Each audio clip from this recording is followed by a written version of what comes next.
Good morning, class. Today we are working out of Saxon Math Course 2. I'll show you what the front cover of it looks like here.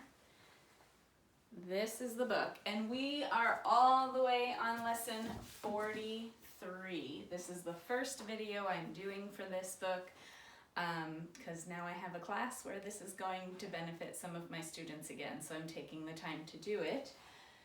So today's lesson is on converting. We're going to be converting three different ways: decimals to fractions, fractions to decimals, and percents to decimals. So I've got all my numbers up here on the board, and we're just going to start working through them one by one. You'll get a good example of all the different tricks that they might try to throw at you and what you'll need to be converting. So we're going to start with this one, 125 thousandths. You know that that's how we read that. So anytime we have a decimal, it's really easy to convert it to a fraction if you follow this strategy. Put your fraction bar down just under the decimal. Where you have the decimal point, put the number 1 and then fill in zeros for each place where your decimal has a digit. So we've got a 0 under the 1, a 0 under the 2, and a 0 under the 5. Now at this point, I can get rid of my decimal, I can get rid of my 0 in the ones place, and I have 125 thousandths. If we were in 4th or 5th grade, we'd say, this is it, we're done, we've turned it into a fraction. But we're in 7th grade, so we've got to reduce this fraction. So I'm looking at these and saying, well, what can I divide both numbers by? I can divide them both by 25.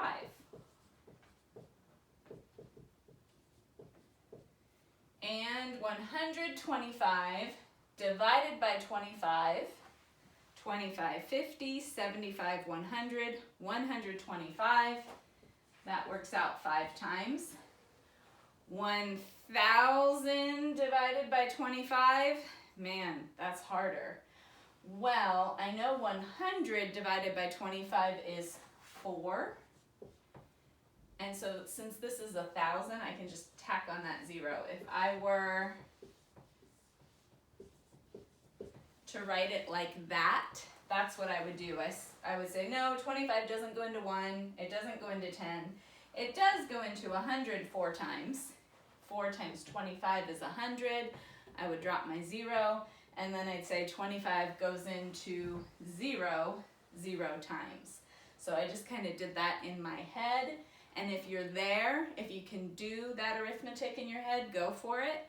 If not, there is nothing wrong with writing this down and solving it to get the correct answer. But now that I'm here, 5 and 40 can both be divided by 5. So I can simplify it even further to 1/8. That would be my final answer. Now, could I have skipped this step? Yeah. If you know that 125 goes into 1,000 8 times, you can skip this step and just do 1/8. I did it this way because this is typically what the average 7th grade student will recognize when looking at this problem. They'll go, oh, I can divide by 25, and then they'll get here and go, oh, I can divide by 5 again, and you'll get to the right answer just with one extra step. All right, our next example is a mixed number. We have 11 and 45 hundredths. We're going to use the same strategy, but I'm kind of going to ignore the 11. We'll get to that in a minute. Let's just turn 45 hundredths into a fraction, and then talk about when I have a decimal, this is just the number 11. I have 11 whole pizzas or whatever it is we're talking about. And then I have 45 hundredths of the next pizza. Once again, this can be simplified. 11 and 45 hundredths. I can divide both of them by 5. So I'm going to get 11 and 45 divided by 5 is 9. 100 divided by 5 is 20. So I've got 11 and 9/20 as my answer. All right, there were only 2 examples for decimals to fractions. This is something that you've been doing for a while now. I trust that you've got it at this point. Let's leave that there and move on to converting fractions to decimals. This one is slightly more difficult, but we are going to remember that that fraction bar is just a division sign. So we can use division in order to solve this. We would read this as a division problem as 1 divided by 5.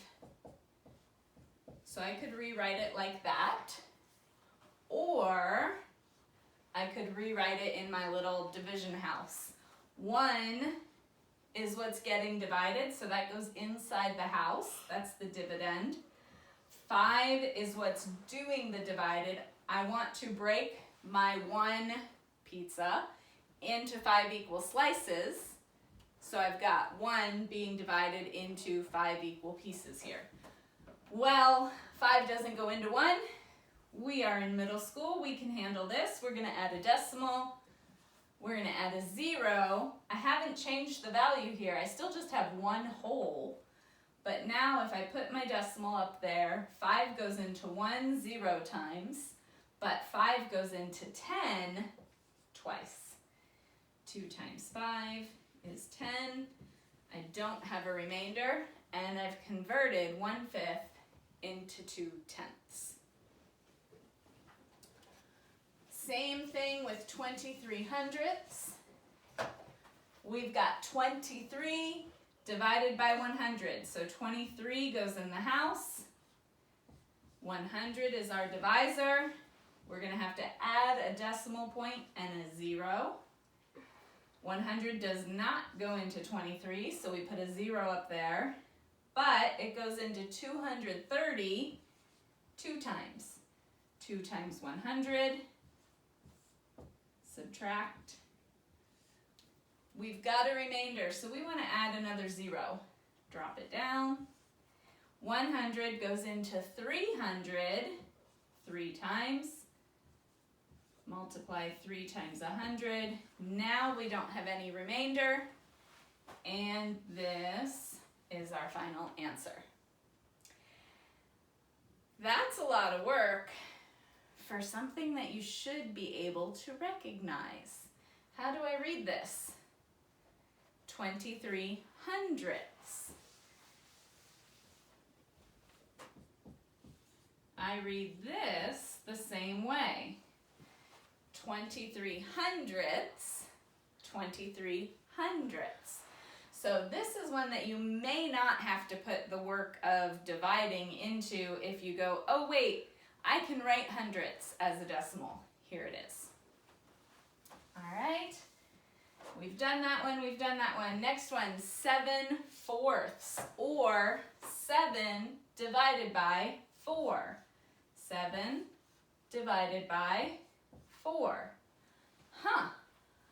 4 goes into 7 1 time. 1 times 4 is 4. Subtract. We get a remainder of 3. But we're middle schoolers, so we're not allowed to write it like this. They don't let us do that anymore. And the whole point here is to turn the fraction into a decimal, not into a mixed number. So we will want to add the decimal to our 7 with a 0, and then the decimal to our answer. So now we had 3 left over. Bring down the 0. 4 goes into 30 7 times. 7 times 4 is 28. Subtract. subtract. We have a remainder, so we have to add another 0. Bring it down. 4 goes into 20 5 times. 5 times 4 is 20. No remainder. This is our final answer. 7/4 is equal to 1 75/100ths.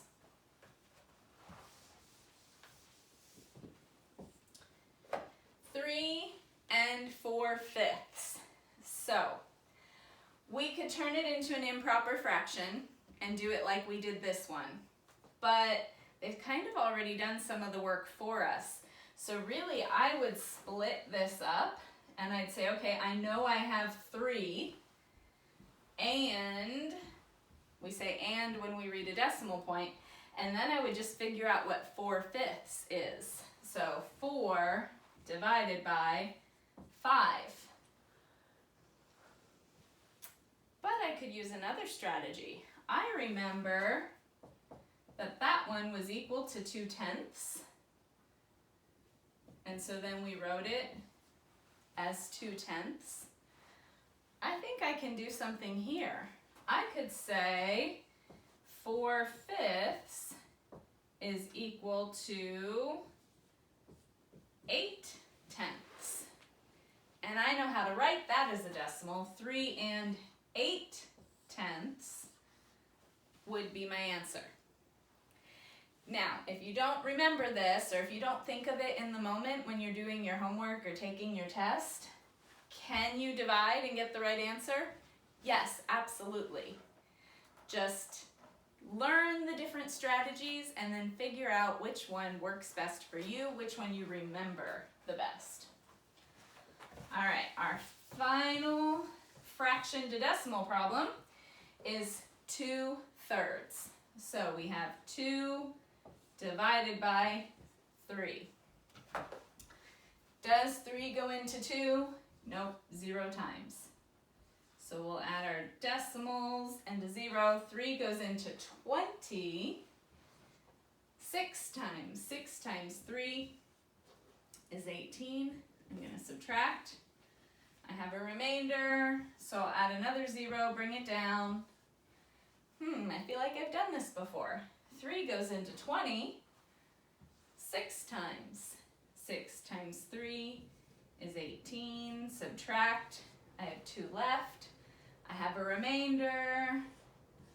I have to do another 0, bring it down. This is starting to get repetitive. 3 goes into 20. 6 times 3 is 18. Subtract. 2 left. Another 0. What's going on here? 6 more times. I'm running out of space here, but I'm also seeing a pattern. And really, I kind of did this for dramatic effect. You could notice the pattern way back here and say, that's going to do the same thing over and over and over again. This is a repeating decimal. This was what lesson 42 was about. You can write it like that. That little line shows that this 6 is going to repeat forever and ever and ever. It is never going to end. As much as we want to divide, we'd continue adding zeros and we'd continue getting 6. So you may remember that 1/3 is equal to 0.3 repeating. Does it make sense that 2/3 would be equal to 0.6 repeating? It's just double. 2/3 is double the 1/3, and 0.6 repeating forever and ever and ever is going to be double 0.3 repeating forever and ever. So this one you definitely need to memorize. This is probably one that you should memorize as well. 2/3 is 0.6 repeating. And if you just kind of have that in the back of your brain, these answers will be easy peasy. Did that one. All right, we're gonna save the best for last because this is super simple. If you remember, percent means out of 100. So 25% means we have 25 out of 100. So we could write that as a fraction.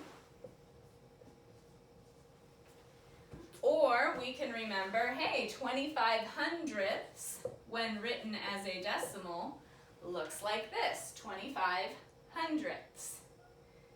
Same thing here, 125 out of 100. We can write it as a fraction. As a decimal, wait a minute, we have more than 100 here. So we have 1 whole and 25 hundredths of another one. I wonder if you're noticing a pattern here. This, my decimal's not very big. This is not 25% again. This is 2.5% or 2.5%. So this one's a little different. I put a decimal on top of a fraction. We don't do that in math. So we're gonna have to change this. We would not be allowed to leave it like that, but we want decimals anyway, not fractions.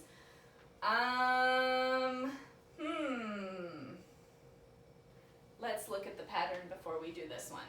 I want you to notice, where would the decimal point be if we were talking about 25? It'd go right there. In 125, it'd go right there. Look at the digits here. We have 2.5 decimal point. Here we have decimal point 2.5. 125 decimal point.